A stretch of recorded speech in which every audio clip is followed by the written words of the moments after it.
Quite honestly, my thoughts have been with you, wondering how you're coping with being at home all day with your children. None of us expected this to happen, isn't it? One day we're all leading our lives, going about things as usual.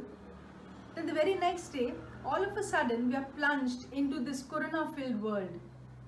Of course, from time to time, all of us did grumble about wanting a break from the frenzied lifestyle, but none of us bargained for this.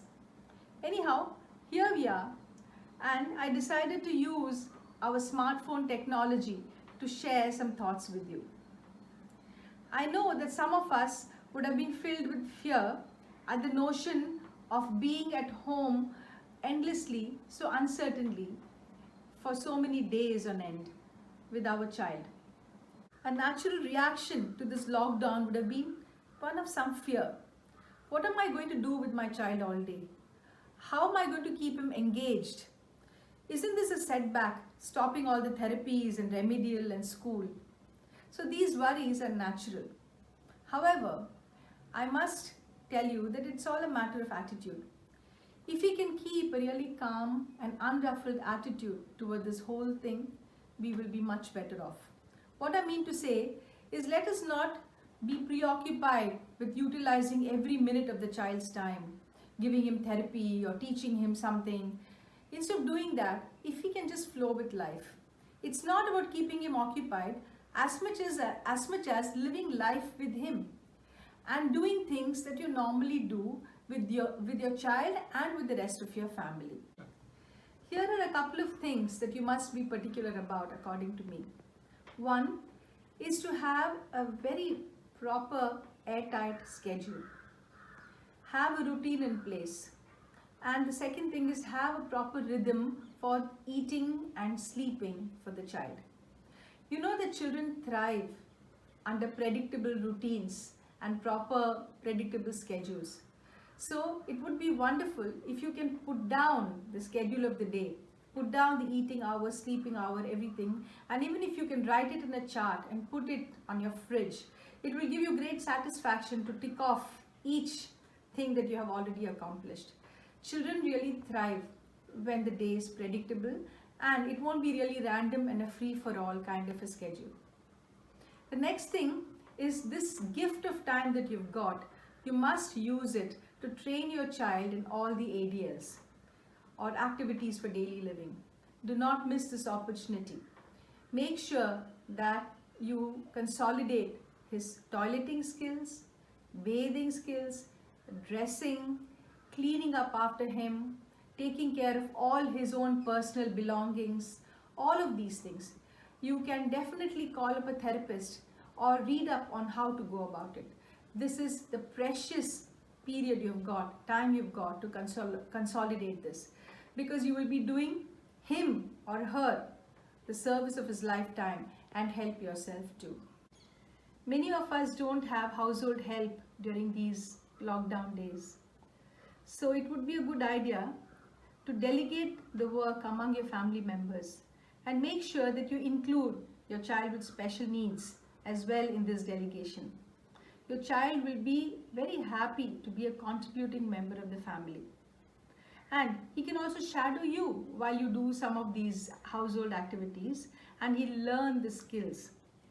You'd be surprised to know that many of those activities that we do, these tasks that we do, have a lot of therapeutic value. They count as therapy.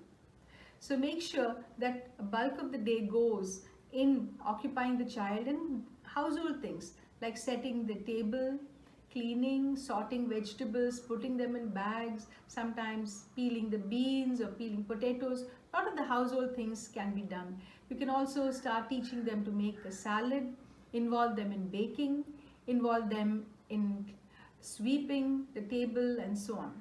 So not only do these have therapeutic value, they also make the child feel important and valued as a member of the family. The wonderful thing about including your child in all the everyday activities is that it will keep him away from the television as well. And that addiction will not have to be catered to. I do have a list of activities that you can do during the week. You don't have to do everything every day. You can slot twice a week for certain activities. For example, you can have storytelling twice a week, reading twice a week. You can have proper therapy couple of times in a week. Have a fixed time. For example, have 3 o'clock to 5 o'clock is one slot, and again 7 o'clock to 8 o'clock is one slot. Morning you can have one slot, and you can just distribute the activities. You can also have quiet times when you don't do anything and all of you are just occupied by yourselves. So this will keep the child away from TV as well, and you don't have to keep dragging him away from the TV. There are so many things that you can do. Sometimes on a fun evening you can play music, and or it can be a lovely breathe out activity for all of you to dance with the music. Have some fun. Don't make life so serious all the time. The other thing is there are many online resources. For example, Karadi Tales and Karadi Path have storytelling. There are audio books available. And you can also download some worksheets and academic sheets, and you can spend once or twice a week, evenings or mornings, in doing these worksheets.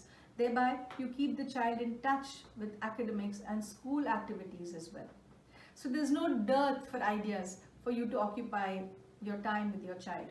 The only thing is you don't have to be very frenzied about it, and you don't have to be all the time on it and saying that I have to use this time well, otherwise kind of a thing.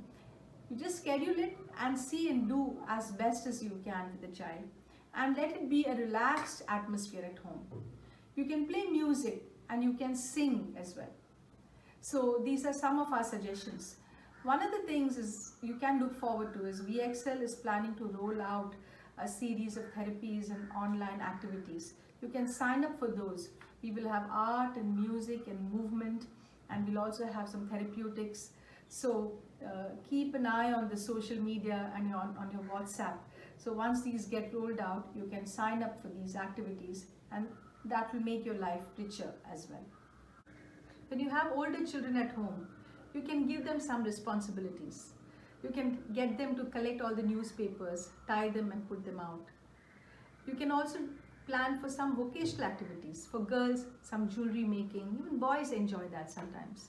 You can do some tailoring, stitching activities, and you can have them learn to do everyday cooking, making rice, making khichdi, making some tea, and so on. So when you have older children at home or older wards at home, son or daughter, make sure that you teach them independent life skills. Make them clean the bathroom, make them clean your rooms, do some amount of dusting, and so on.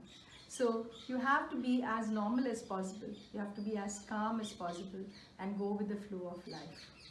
So parents, I come to the end of my message. Here's wishing you a very restful and relaxed time at home. May this time bring you closer to your child. May this time bring your families closer together and emotionally bond with each other, so that the future goes very smoothly for all of you. Thank you very much.